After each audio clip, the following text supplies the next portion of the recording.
پیسہ لے کر اس کو چھوڑ دیا جائے. اگر عمر نے فرمایا نہیں, ان سب کو قتل کر دیا جائے, اسے جنگ کہتے ہیں. اختلاف سارے کرام کے درمیان میں تھا, لیکن وہ اس اختلاف کو گوارا کیا کرتے تھے, اس اختلاف کو برداشت کیا کرتے تھے, اور اس اختلاف میں ہوتے ہوئے ساتھ ساتھ بھائی بھائیوں کی طرح سے وہ رہا کرتے تھے. پھر آپ دیکھیے, آپ وسلم نے فرمایا خلق المترکبین وقال ثلاثہ. آپ نے 3 مرتبہ یہ بات کہی کہ غلو کرنے والا اور انتہا پسندی اختیار کرنے والا کا ہلاک ہو جائے, شدت اختیار کرنے والا کا مسئلے بڑے بڑے معاملے پر ہلاک ہو جائے, ہلاک ہو جائے, ہلاک ہو جائے. وقال ثلاثہ, آپ نے یہ بات 3 مرتبہ دہرائی کہ اگر کئی مسالک میں, جزوی مسالک میں, روحی مسالک میں, دین کے بنیادی چیزوں سے ہٹ کر اگر کہیں کوئی شخص شدت اختیار کرتا ہے, انتہا پسندی اختیار کرتا ہے, وہ شخص ہلاک ہو جائے. اسی لیے آپ وسلم نے یہ تاکید کر رکھی تھی اپنے صحابہ کرام کو کہ جو چیز واضح ہے, حق ہے, اس کو مان لو. جس چیزوں میں خاموش ہوں اس کے بارے میں سوال مت کرو. آپ نے کئی احادیث میں اپنے صحابہ کرام کو یہ بات کیا کروائی, رضوان اللہ تعالیٰ علیہ اجمعین, کہ فإنما هلك من كان قبلكم بكثرة سؤالهم واختلافهم على أنبيائهم. تم سے پہلے کے جو لوگ ہلاک کیے گئے یہود و نصارہ, وہ اس لیے ہلاک کیے گئے کہ وہ ذرا سوالات کرتے تھے اپنے نبیوں سے, ان سے اختلاف کیا کرتے تھے. گائے کا معاملہ آگے بڑا ہے, کیسی ہو, کس رنگ کی ہو, کیا ہو, ہمیں اس میں شک ہو گیا ہے, آپ واضح کر دیں. ایک سوال کا سوال آپ وسلم اس سے بہت ناراض ہوا کرتے تھے. حضرت انس رضی اللہ تعالیٰ عنہ جو آپ کے ساتھ 10 سال تک رہے, ایک مرتبہ فرماتے ہیں کہ آپ وسلم سے کچھ لوگ آئے اور انہوں نے سوال کیا, آپ اس کو ٹال دیں.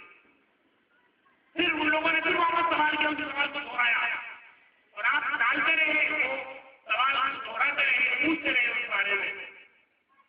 تو حضرت رضی اللہ تعالیٰ فرماتے ہیں آپ وسلم کا غصہ چہرے پہ لال ہو گیا. آپ نمبر پر چڑھ گئے, لوگوں کو اکٹھا کیا اور بلایا اور کہا, آپ نے لا تسألونی اليوم من شيء, کہ آج ضرور تم پوچھو گے مجھ سے, میں ہر چیز کو بہت بتایا کے بعد بہت برابر کے بعد پوچھو, تمہیں پوچھنا ہے, کتنا پوچھنا ہے. جب ہم حدیثوں کی کتاب کا مطالعہ کرتے ہیں, کتابوں کا مطالعہ کرتے ہیں, کا مطالعہ کرتے ہیں, تو یہ بات آتی ہے کہ صحابہ کرام نے آج سے 13 مرتبہ سوالات پوچھے.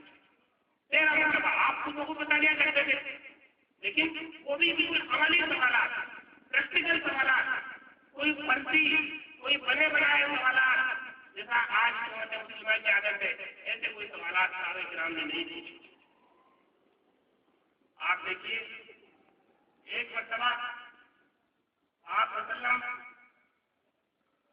جو ہے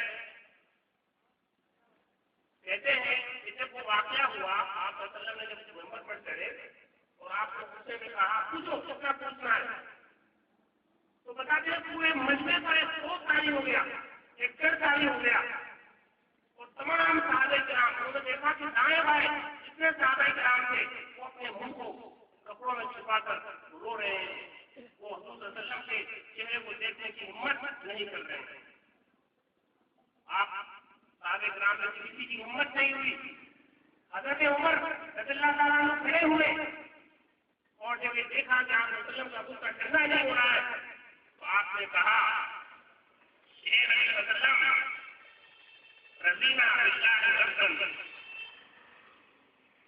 والاسلام دینا وبمحمد رسولا نبیا, کہ اللہ کے نبی وسلم ہم اللہ کو اپنا خالق مالک حاکم الہ مان کر راضی ہو گئے, ہم اسلام کو اپنا دین مان کر خوش ہو گئے, اور ہم آپ کو اللہ کا رسول اور نبی صلی اللہ علیہ وسلم مان کر خوش ہو گئے, راضی ہو گئے. ہمیں کوئی نہیں چیز کا اعتقاد لے کر نہیں آتا. اس مسئلے پر اس سوال کے بارے میں آپ دیکھیے یہ مثالیں سیرت میں ملتی ہیں. حضرت عائشہ رضی اللہ تعالیٰ عنہ تمام مومنوں کی ماں ام المومنین کہتے ہیں. اب آج کے بچے نہیں جانتے ہوں گے کہ ام المومنین کون ہوتی ہے. ام المومنین مومنوں کی ماں، یعنی آپ صلی اللہ علیہ وسلم کی جتنی بھی بیویاں ہیں ان کو ہم ام المومنین کہتے ہیں. تمام مومنوں کی ماں ہے. ان کا مرتبہ پوری امت میں ماں جیسا ہے. حضرت عائشہ رضی اللہ تعالیٰ عنہ ہماری قائم رہنے بیٹی ہے. میں ان سے یاد کرنا چاہوں گا کہ وہ اور بڑے حضرت عائشہ کا علم، حضرت عائشہ کا جو فہم دین کا رضی اللہ تعالیٰ عنہ، بڑے بڑے صحابہ کرام ہم سے آ کر درد دیا کرتے تھے، دین کے معاملات میں پوچھا کرتے تھے. ایک عراقی آیا ان کے پاس اور ان سے کہا یا ام المومنین کون سا کفن بہتر ہے؟ تو آپ سمجھ گئی یہ جو شخص آیا ہے اس کا مطلب سمجھنا نہیں ہے، اس کو یہ صرف سوال کر رہا ہے، سوال کر رہا ہے. تو آپ نے کہا اگر یہ جواب تم کو نہیں ملے گا کہ کون سا کفن بہتر ہے تو تمہارا کیا بگڑ جائے گا؟ مطلب وہ ایک کہلوانا چاہ رہا تھا کہ کفن سفید کپڑے میں لینا چاہیے، آپ کی زبان سے کہلانا چاہ رہا تھا. لیکن آپ نے تو کہا اگر میں نہیں بتاؤں کہ کون سا کفن بہتر ہے، کس رنگ کا کفن بہتر ہے، تمہارا کیا بگڑ جائے گا؟ پھر اس نے دوسرا سوال کیا کہ ذرا سا آپ کا قرآن مجھے بتائیے. آپ جو قرآن مجید میں تلاوت کرتی ہیں پڑھتی ہیں وہ مجھے بتائیے. اس نے کہا تم اپنے قرآن سے پڑھتے رہو، میرا قرآن تمہیں دیکھنے کی ضرورت نہیں ہے. کیا جو قرآن مجید تم پڑھتے ہو تمہارے پاس جو مطلب ہے وہ تمہارے لیے کافی نہیں ہے؟ اور آپ مطلب کہ انہی زوجے مظاہرہ کا یہ واقعہ ہے کہ پھر آپ نے کہا لوگوں کو مخاطب کرے جو لوگ وہاں بیٹھے ہوئے تھے کہ یہ عراقی کیسے ہیں. ایک عراقی ان کے پاس آیا اور اس نے پوچھا کہ مچھر کے خون کے بارے میں آپ کیا کہتے ہیں؟ یہ جو حرام ہے حلال ہے، اس کی نماز ہوتی ہے نہیں ہوتی؟ آپ نے کہا کہ تم نے نواز رسول کا خون تو بہا دیا اور اب تم اس سے مچھر کے خون کے بارے میں سوال کر رہے ہو. آپ دیکھیے آپ وسلم نے بھی، آپ کے ازواج مطہرات نے بھی، آپ کے صحابہ کرام نے بھی فالتو سوالات کرنے سے، فضول سوالات کرنے سے، اس معاملے میں دین خاموش ہے، قرآن مجید خاموش ہے، حدیث خاموش ہے، ان سے منع کیا ہے. اور یہ واقعات ہم کو ملتے ہیں کہ جب خلیفہ ہارون رشید کے زمانے میں امام مالک رحمۃ اللہ علیہ جو مدینہ کے رہنے والے تھے، ان کی کتاب ہے موطا امام مالک، مسئلوں کی حدیث بھی ہے، اس میں کئی مسئلے بھی ہیں. خلیفہ ہارون رشید نے کہا کہ میں اپنی پوری حکومت میں آپ کی کتاب کو رائج کر دیتا ہوں کہ تمام فیصلے، تمام چیزیں اسی کے مطابق ہوں گی. آپ نے کہا نہیں، اس کو آپ رائج کر دیجیے. امت کے جو لوگ امام کو مانتے ہیں، جن باتوں کو مانتے ہیں ان کو ماننے دیجیے، ان کو آزادی دیجیے.